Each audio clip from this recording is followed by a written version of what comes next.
नमस्कार दोस्तों, उषा की आवाज चैनल में आप सभी का स्वागत है। हमारी आज की कहानी है बंटी की घर वापसी। बंटी अभी अंदर पानी पीने ही गया था कि ढाबे का मालिक सरदार फूल सिंह चिल्ला पड़ा। कहाँ मर गया बंटी? देख नहीं रहा ग्राहकों के आने का टाइम हो रहा है, जल्दी से टेबल पर कपड़ा मार।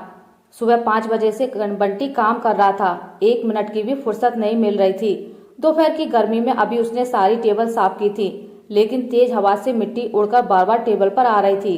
बंटी जल्दी से पानी पीकर बाहर आया और कपड़ा लेकर जल्दी से टेबल साफ करने लगा। आज उसने नाश्ता भी नहीं किया था। नाश्ता उसे तभी मिलता था जब ढाबे पर रात को खाना बच जाता था, लेकिन ग्राहक ज्यादा होने के कारण खाना बचा ही नहीं। बंटी का भूख के मारे बुरा हाल था, लेकिन फूल सिंह तो जैसे उसकी जान का दुश्मन था। वह जल्दी जल्दी सफाई कर रहा था। तभी सामने के ऑफिस में लंच का समय हो गया। थोड़ी देर में पूरा ढाबा ग्राहकों से भर गया।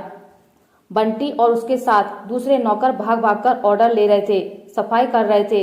इधर सरदार फूल सिंह चिल्ला चिल्लाकर काम करवा रहा था।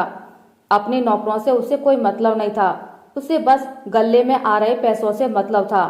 बंटी का असली नाम कोई नहीं जानता था, सब उसे छोटू कहकर बुलाते थे। लंच टाइम के बाद भी करीब 4 बजे तक ढाबे पर कोई ना कोई आता रहा।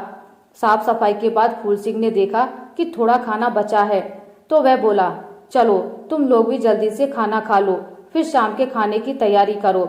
और सुन विक्रम, इनमें से किसी को भी पनीर की सब्जी मत दियो, रात को इसे चला देंगे। विक्रम, जो वहाँ खाना बनाता था, वह बोला, मालिक कल की सब्जी है, शाम तक तो खराब हो जाएगी। तब फूल सिंह बोला, अच्छा चल इन्हें थोड़ी सी सब्जी दे दे। बंटी और उसके साथ के लड़के एक टेबल पर बैठकर खाना खाने लगे। ढाबे का मालिक अंदर जाकर सो गया।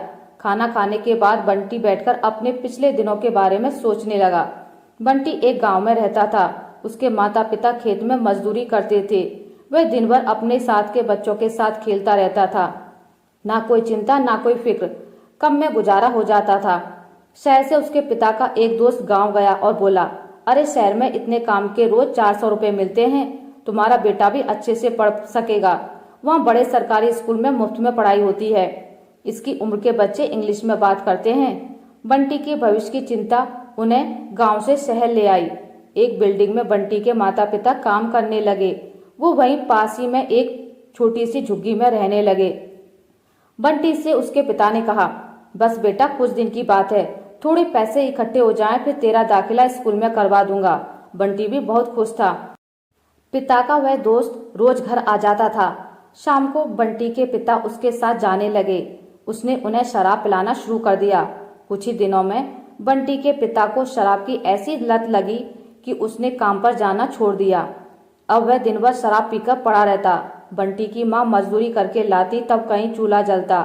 बंटी की माँ घर में क्लेश करती। वह चाहती थी कि सब छोड़कर गांव चलते हैं। बंटी के भविष्य का भी वास्ता देखकर शराब छोड़ने के लिए कहती, लेकिन बंटी के पिता पर कोई असर नहीं होता। एक दिन बंटी बाहर खेल रहा था, तभी उसने जोर से चीख सुनी। बंटी जल्दी से भागकर गया तो देखा बंटी के पिता ने उसकी माँ को बुरी तरह मारा है। माँ बेहोश पड़ी थी। पड़ोसियों की मदद से उसे अस्पताल ले जाया गया, जहाँ डॉक्टर ने उसे मृत घोषित कर दिया। यह खबर सुनते ही बंटी का बाप भाग गया। बंटी अब अकेला रह गया। कुछ ही दिनों में पता लगा उसके पिता को पुलिस ने पकड़ लिया। बंटी की झुग्गी पर भी किसी ने कब्जा कर लिया। बंटी भटकते भटकते इस ढाबे पर पहुंच गया। तब से वह ढाबे पर नौकरी कर रहा है। बंटी की आंखों से आंसू बह रहे थे। ना वे लोग शहर आते, ना ये सब होता। यही सोचकर बंटी रो रहा था। कुछ ही देर में फूल सिंह आ गया और चिल्लाने लगा। बंटी और उसके साथ के दूसरे नौकर जल्दी से उठकर शाम के खाने की तैयारी में लग गए। इसी तरह समय बीत रहा था। एक दिन फूल सिंह के ढाबे पर कुछ अफसर आए। छोटे बच्चों से काम करवाने के कारण उसे पकड़कर ले गए। साथ में बंटी और उसके साथ के 2 नौकरों को भी पकड़ लिया गया। बंटी से थानेदार ने पूछा, लड़के तेरा गांव कहाँ है, तेरे माँ बाप कहाँ हैं? बंटी उन्हें सारी बात बता देता है। यह सुनकर थानेदार किसी से फोन पर बात करता है। फिर बंटी को एक एनजीओ की मदद से अनाथ आश्रम भेज दिया जाता है। बंटी अब अनाथ आश्रम में रहने लगा। वहाँ भी उसे काम करना पड़ता था। उसके साथ के बड़े लड़के उसे मारते भी थे।